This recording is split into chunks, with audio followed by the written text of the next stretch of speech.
Merci, Madame la Présidente. À mon tour de souhaiter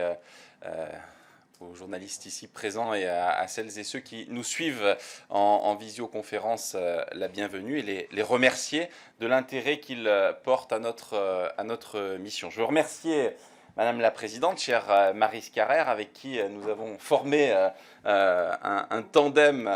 qui s'est attaché à être à la fois utile, agile, en essayant de n'omettre aucun des territoires de France, parce que la volonté que nous nourrissions, c'est véritablement de prendre en compte l'ensemble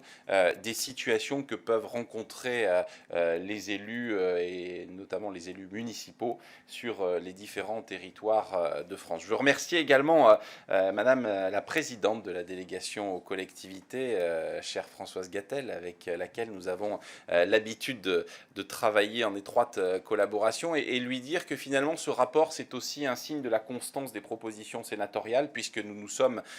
efforcés de donner de la résonance et un écho tout particulier aux travaux qui ont été commis par la délégation. Je veux parler notamment du sujet récent des secrétaires de mairie. Je veux également parler de la question du statut de l'élu ou des conditions d'exercice des mandats locaux, ainsi que, bien sûr, le sujet qu'elle connaît par cœur, celui des communes nouvelles, qui constituent, selon nous, un outil qu'il convient d'approfondir et qui est aussi une des solutions à la crise que nous connaissons et que l'ensemble des maires ont bien voulu traduire lorsque nous avons eu l'occasion de les auditionner. D'ailleurs, j'ajoute à ce qu'a dit Maryse Carrère que nous avons aussi beaucoup auditionné en dehors des visites de territoire que nous avons fait. Et puis remercier les membres de la mission, Anne Chanarcher, Jean-Michel Arnaud, Brigitte Devessa, Jean-Marc Boyer, parce qu'ils ont été des membres très actifs de la mission. Et c'est aussi à travers eux et grâce à eux que nous avons pu avoir un maximum d'élus qui ont souhaité porter témoignage de ce qu'ils vivent. Parce que ce rapport sénatorial, cette mission sénatoriale, se veut aussi un reflet de la situation que rencontrent les élus des différents territoires de France dans toute leur complexité, mais aussi en essayant de définir les contours des solutions qui peuvent s'offrir à eux. Dire aussi que ce rapport, et c'est important, il questionne à nouveau la démocratie locale. Et si on a voulu, au travers du titre, Avis de tempête sur la démocratie locale, soignons le mal des maires, mettre en exergue ce lien étroit qu'il y a entre la situation que rencontrent les élus des territoires et la démocratie locale, c'est parce que pour nous, la démocratie locale, c'est quelque chose qui est essentiel à conforter, et que cette crise que nous avons essayé de décrire, sur laquelle nous avons essayé de poser un diagnostic, elle pose en perspective l'avenir de la démocratie locale. Alors l'intérêt de ce rapport, Maryse Carrère l'a dit, c'est avant tout d'établir un diagnostic. On a beaucoup parlé, notamment dans les médias, de la situation actuelle. Alors que l'actualité rappelle à l'envi, que ce soit avec les problématiques que nous avons rencontrées, avec l'agression et le drame qui est arrivé à Saint-Brévin, que ce soit il y a quelques jours encore avec malheureusement les émeutes qu'a traversé notre pays, avec les conséquences malheureuses que l'on connaît et qui ont largement confronté et mis les maires et les élus locaux en première ligne. Pour autant, aucun diagnostic et surtout aucun rapport n'avait fait état de façon aussi précise de la situation en documentant, c'est ce que Maryse Carrère s'est attachée à rappeler, avec notamment le fait de mettre en place une concertation via la plateforme du Sénat et un sondage pour justement permettre de mesurer quelle était à la fois la vision, les attentes de nos concitoyens par rapport à l'avenir de la commune, à l'avenir de leurs élus, ce qu'ils attendaient très directement des élus locaux sur notre territoire. Et puis,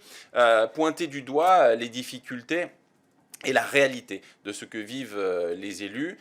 du nombre exact de démissions à la fin du mois de mai, puisque ce sont plus de 1079 maires qui ont démissionné à l'échéance du 30 mai 2023. Mais plus inquiétant encore, quasiment 30 000 élus locaux démissionnaires depuis le début du mandat, ce qui est là relativement supérieur à ce que nous avions connu par le passé et particulièrement sous le mandat précédent. Donc ce diagnostic, il pointe aussi du doigt, au travers notamment du sondage, les attentes de la population française, de nos concitoyens vis-à-vis de la mairie, vis-à-vis de la commune, vis-à-vis du maire. Pour eux, la commune, c'est bien sûr l'échelon de base de la démocratie locale. On retrouve la démocratie locale, mais c'est aussi ce lien particulier de proximité qu'ils nourrissent, qu'ils entretiennent avec leurs élus. C'est aussi, dans des temps parfois compliqués, avec la succession et la conjonction de crises que nous venons de rencontrer, un lieu où on peut s'adresser très directement à ces représentants. Et ça, je crois que le sondage le met tout à fait en exergue. Il considère que c'est aussi la commune le lieu de l'efficience. C'est important de le dire parce que dans un temps où il y a une défiance parfois vis-à-vis des représentants et de la démocratie représentative, de l'ensemble des élus, on voit bien que le maire échappe quand même encore à ce constat, ce qui est à la fois rassurant, mais ce qui ne doit pas cacher aussi une réalité, parce que même si la commune reste plébiscitée, reste finalement la première des collectivités reconnues, appréciées et quasiment plébiscitées, notamment au travers des chiffres du sondage, l'élu, quel qu'il soit, à commencer par le maire, le conseiller municipal, n'échappe pas à la critique collective auxquelles sont confrontés l'ensemble des élus de France. Par-delà ce diagnostic, nous avons donc souhaité nous attacher à définir bien sûr des pistes qui pouvaient demain redonner, si j'ose dire, un peu de souffle et surtout conforter l'engagement des élus. L'objectif final étant de les inviter à se réinvestir, parce que nous craignons, disons les choses très clairement, que 2026 soit finalement une séquence municipale qui est une traduction toute particulière avec un désengagement fort des élus. Alors, pour en venir maintenant très directement aux grands axes de réflexion et aux propositions que nous avons formulées, nous avons souhaité vraiment nous attacher à redonner, si j'ose dire, ce qu'appellent de leur vœu les élus, plus de liberté dans l'exercice de leur mandat, facilitant par là même ce lien de proximité, cette nécessaire agilité dans la capacité qu'ils ont à répondre aux aspirations de nos concitoyens. C'était vraiment la première partie du rapport, comment consacrer cette France communale, cet esprit communal qui se singularise justement par cette proximité et cette revendication, si j'ose dire, de nos concitoyens à avoir des élus qui peuvent mettre en adéquation le dire et le faire, et surtout répondre, comme je le disais à l'instant, aux aspirations et aux préoccupations du quotidien. Nous avons, et ce n'est pas une première ici au Sénat, nous l'avions déjà fait dans plusieurs rapports, dans plusieurs textes, souhaité constitutionnaliser la clause de compétence générale des communes, considérant que quand on parle du lieu de l'efficience, du lieu de l'action, faut-il encore que le maire puisse avoir la capacité, la latitude de pouvoir mettre en œuvre l'ensemble de ses projets et d'avoir justement la capacité à actionner tous les leviers. Nous avons souhaité également réinterroger ce couple commune-intercommunalité, sans remettre d'ailleurs en cause l'organisation telle qu'elle est aujourd'hui, mais peut-être en changeant quelque peu de paradigme. Et c'est là aussi quelque chose de nouveau dans ce rapport, c'est la réaffirmation de la territorialisation de l'action publique. Que faut-il entendre par là? La territorialisation de l'action publique, c'est finalement de créer un biotope, un écosystème local qui permet peut-être, en restant bien sûr dans le champ constitutionnel, dans le champ de la loi, de donner plus de liberté, plus d'agilité aux communes et finalement de faire de cette union commune-intercommunalité un couple qui privilégie l'efficience au regard des problématiques du territoire. Cela doit, selon nous, notamment se traduire par peut-être le fait, au début de chaque mandat, de revisiter le pacte de gouvernance, le pacte de compétences, et peut-être se dire qu'au regard de la situation, liberté soit laissée à l'exécutif des intercommunalités. Ça aussi, c'est une demande récurrente du Sénat, que certaines compétences puissent redescendre au niveau de la commune, et d'autres, si le besoin s'en fait sentir, remonter à l'échelon de l'intercommunalité. Considérant que les problématiques des territoires sont particulièrement différentes, que là où un sujet de proximité peut s'exercer au niveau de l'intercommunalité, dès lors que l'intercommunalité garde une taille relativement raisonnable, elle peut tout à fait exercer ses compétences de proximité, et qu'à l'inverse, quand on voit ces grandes intercommunalités qu'on a baptisées XXL, où on voit que les compétences de proximité sont complexes à exercer parce qu'il y a au sein même du territoire intercommunal plusieurs micro-territoires. C'est ce que nous avions d'ailleurs essayé de traiter dans la fameuse loi 3DS avec Françoise Gatel, pour tendre vers ce qu'on a appelé une intercommunalité à la carte. Alors le terme a fait beaucoup parler, mais c'est surtout la capacité, encore une fois, d'avoir cette agilité, de considérer, je le dis devant Jean-Michel Arnaud, que dans certains territoires de relief, de montagne, la compétence eau, la compétence assainissement peut tout à fait, de façon très pertinente, être redonnée aux communes, sans que justement cela ne provoque ces débats et cette opposition. Et d'ailleurs, la territorialisation de l'action publique, c'est ça finalement, c'est de se dire que plutôt que d'opposer ceux qui considèrent que, pour rester sur ce sujet, l'eau et l'assainissement ont vocation absolument à être traités par l'intercommunalité, mettant de côté la problématique du bassin hydrographique ou de bassin versant. Peut-être faut-il redonner cette latitude et cette capacité de se dire que dans chaque territoire, il y a une vérité, et donc qu'il appartient, singulièrement lorsque les élus intercommunaux ne souhaitent pas exercer, que la loi ne les oblige pas à exercer. Donc vraiment revenir à cette agilité. Et puis, la territorialisation de l'action publique, c'est aussi dire clairement que l'État doit aboutir sa déconcentration. C'est que l'État doit être incarné réellement sur le territoire départemental par le préfet, ensemblier, coordonnateur de l'action publique. J'ai coutume de dire que l'État, ça ne doit pas être cette hydre de Lerne où on aurait un État à plusieurs têtes, avec ici les services coordonnés par le préfet, là des directions régionales comme la DREAL, là encore la DRAC, les services de l'éducation nationale, parce que pour l'élu local, cela devient alors parfois un parcours du combattant de trouver le bon interlocuteur et d'avoir cette capacité, cette agilité à générer de l'efficience, et surtout parce que la finalité, je le dis à l'envi, c'est de satisfaire aux besoins, aux exigences de nos concitoyens. Et par là même, vouloir simplifier, c'est le deuxième axe, les relations entre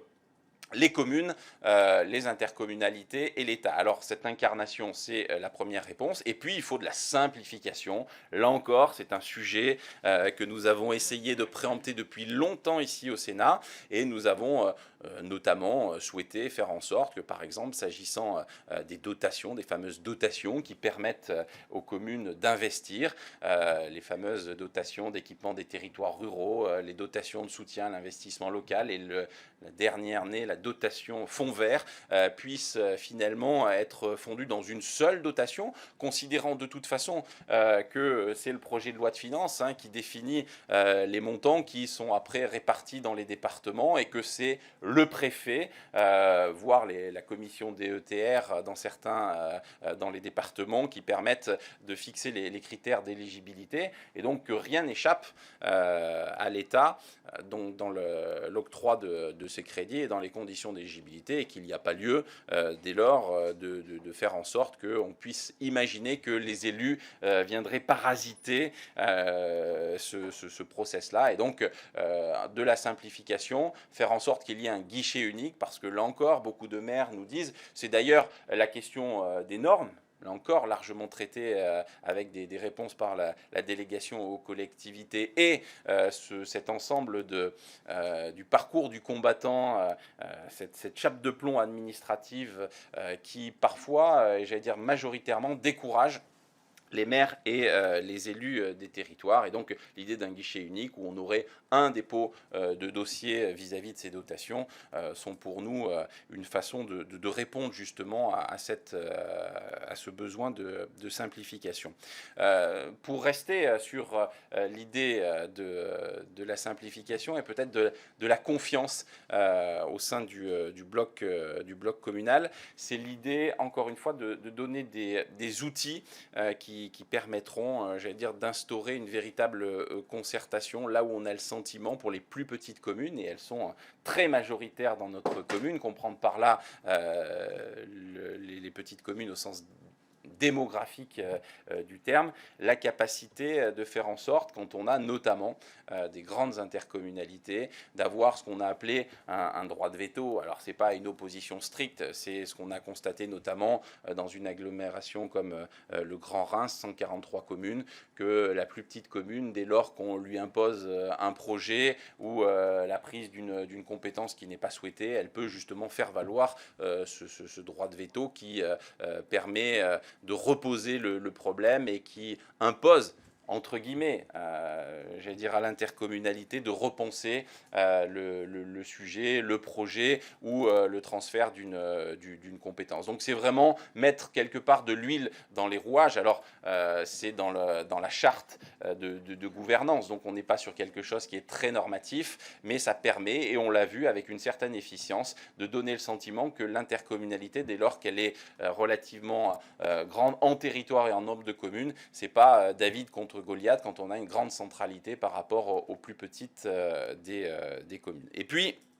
troisième grand axe que nous avons souhaité traiter, et là ça nous ramène au cœur de l'actualité, ce sont les conditions d'exercice des mandats locaux. Aujourd'hui, il est une absolue certitude, c'est que les élus ont de plus en plus de mal à exercer leur mission. Parce que, on l'a dit, et c'est finalement la traduction de la première partie de ce rapport, la complexité administrative, normative à laquelle ils sont confrontés, la difficulté de plus en plus prégnante parce que la tâche et la mission est de plus en plus chronophage à conjuguer vie professionnelle, vie d'élu, parce que la vie familiale devient très souvent difficilement conciliable, parce que vous avez aujourd'hui, disons les choses très clairement, hein, quand vous êtes amené à prendre un temps partiel, des problématiques liées aux indemnités. Là aussi, on a souhaité de façon très transparente, comme nous l'avions fait dans 3DS, reposer la question, parce que sinon, ce sont des élus qui demain retourneront vers une activité professionnelle exclusive et auront tendance à délaisser leur mandat d'élu. Et puis c'est aussi, comme nous l'avons fait notamment vis-à-vis des sapeurs-pompiers, prendre en compte ce temps qui est donné à la collectivité, aux autres, à l'intérêt général, parce que c'est bon de rappeler que sur les 520 000 élus locaux, une immense majorité d'entre eux sont des bénévoles, et je dis bien des bénévoles au service des territoires, et il serait tout à fait normal, notamment que dans le calcul de leur retraite, il puisse y avoir une prise en compte de ce temps passé au service des autres, au service de la collectivité. C'est aussi redéfinir les questions, comme nous l'avions fait, d'information et de transparence aux élus par rapport aux obligations qui leur sont faites, par rapport au sujet, notamment concernant le contour des prises illégales d'intérêt, pour faire en sorte qu'il y ait une véritable information, que l'ensemble des élus puissent être informés comme il se doit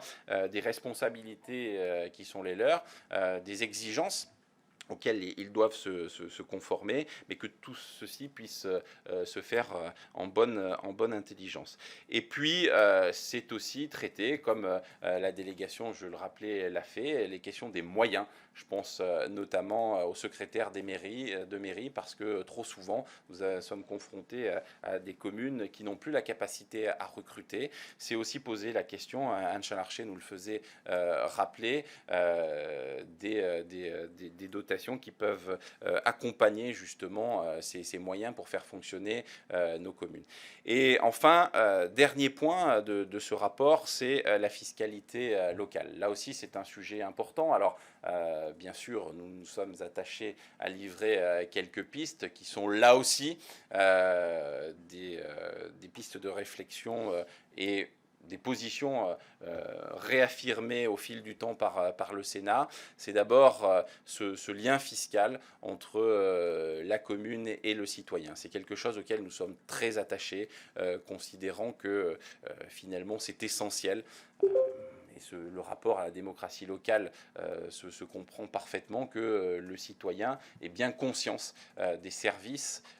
que rend la collectivité et du fait que ces services ne sont pas des services gratuits, que tout cela a un coût et c'est finalement consubstantiel de ce lien entre le citoyen et la collectivité. C'est aussi les questions un peu de visibilité. Là aussi, ça a été une demande de notre collègue Anne Chain-Larché, mais que tout ce qui contribue à faire vivre nos collectivités, que ce soit les fonds de concours comme le FCTVA, les dotations, puissent être communiqués, j'allais dire, le plus en amont possible pour que notamment, et ça c'est vrai dans les petites comme dans les communes les plus importantes, les maires aient la visibilité souhaitée pour pouvoir mener à bien leurs projets et pouvoir anticiper au maximum les choses. C'est important dans un temps économique que l'on sait aussi compliqué après des plans de relance successifs qui concomitants aux différentes crises que nous venons de traverser et que notre pays a traversé. Voilà, j'allais dire de façon très succincte, les différents axes et les quelques pistes. Alors le rapport est beaucoup plus exhaustif et vous trouverez, j'allais dire, beaucoup de réponses aux axes et aux questions que nous posons, aux orientations que nous souhaitons poursuivre. Mais la philosophie de ce rapport, c'est vraiment redonner de la liberté, de l'agilité au bloc communal et puis redonner une capacité à agir. Parce que, et ça sera mon mot de conclusion, on a quand même le sentiment d'une forme de désespérance chez l'ensemble des édiles de France qui naît d'un sentiment, mais aussi d'une réalité qu'il est devenu de plus en plus compliqué d'agir et surtout de répondre aux exigences de nos concitoyens, ce qui peut créer les conditions justement